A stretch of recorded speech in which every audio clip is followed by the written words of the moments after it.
Shalom Dammit! This is Rabbi Sol Solomon with a Rabbinical Reflection for the 2024 Passover holiday. Yes, my friends, it's matzah time again. Time to change the silverware, cover your tables, sell your leavened food, and then buy it back again when it's stale. Time to welcome a holiday that throws your life into chaos just for a big meal that's supposed to be about order. That's the Seder. Seder means order, structure in Hebrew. So, at the Seder, we do one activity after another in order for 2 hours before we finally get to eat. Then we dine on wonderful things like horseradish and boiled eggs and flat bread that uses cardboard as its flavor profile. Constipated. But we do this, of course, to commemorate a miracle. Our Jewish ancestors, who spent decades as slaves to the pharaohs, hightailed it out of Egypt, thanks to Moses, his brother Aaron, and a God that actually talked to people back then, or at least to Moses. They had that kind of relationship. And so, 3,500 years ago, the Jews left Eretz Mitzrayim, crossed the Red Sea, which slowly parted for them like the legs of an arthritic hooker, and wandered the desert for 40 years till all of them were dead. But their children made it to Israel, and that's where the Jews have stayed until this very day. And current events notwithstanding, they ain't going anywhere. For decades now, I've ranted and raved and driven home one idea that even a pinhead like Susan Sarandon should understand. Israel is for Jews. Arabs can live anywhere else. Why don't they? If all these Muslim countries refuse to make a home for their Palestinian brothers, well, that's just too bad. There's no reason the Pallies can't have a couple dozen square miles of Saudi Arabia, Sudan, Angola, Algeria, Mali, Pakistan, Turkmenistan, or Dearborn, Michigan. Palestinians want a country so bad, give them one far away. Suck them out of Gaza and the West Bank so Israelis can be free and safe, surrounded by a dozen countries that despise them. Yet, for all this horrible news and the burgeoning anti-Semitism, we can muster a smile or two this Pesach holiday.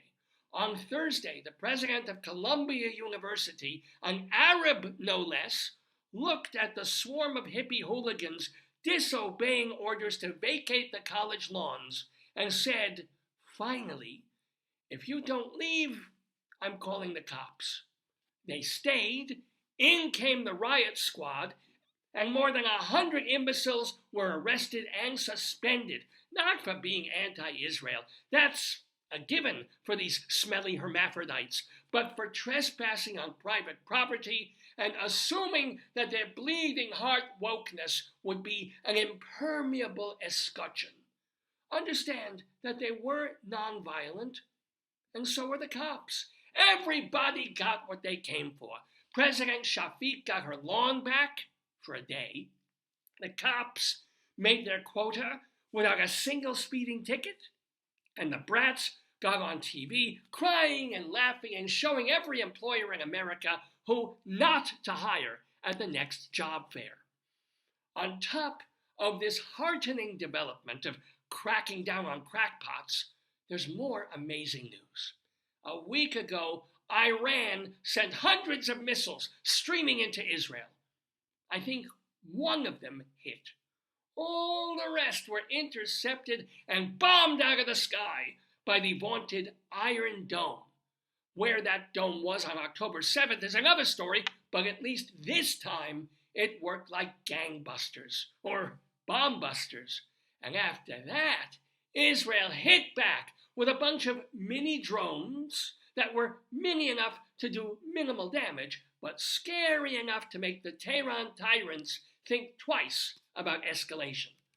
So, In these anxious and ugly times, when Jews face hatred from stupid goyim and Israel faces hatred from stupid Jews, we can be thankful for some godly interventions that are at least trying to restore order, Seder.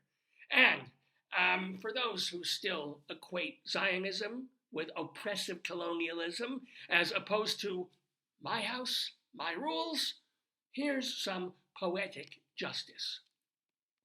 From the river to the sea, Hamas had better flee, because way back in 48, the world made Israel a Jewish state. The Arabs are welcome to work and play, but if you hurt us, we will slay. We'll bomb the tunnels Hamas built and turn their houses into silt. If you prick us, we will bleed, but then we'll get you, guaranteed. If you're a young and left-wing loony spewing your shit at the Ivies and Sunni, not realizing Al-Qaeda, Al-Aqsa, Hamas are all the same evil, with all the same boss, please know that these monsters who caused 9/11 are back as the same butchers of October 7. Yet, millions of Arabs select them as leaders and pledge their allegiance to these bottom feeders, who've vowed to push Israel straight off the map, which is why we must blot them like wiping up crap. If they think they'll win and cause Israel to vanish, joder a sus madres!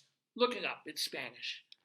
Israel will fight to the very last Jew, and make no mistake, they're fighting for you. Because if Muslims win, new maps they will draw that put the whole world under Sharia law.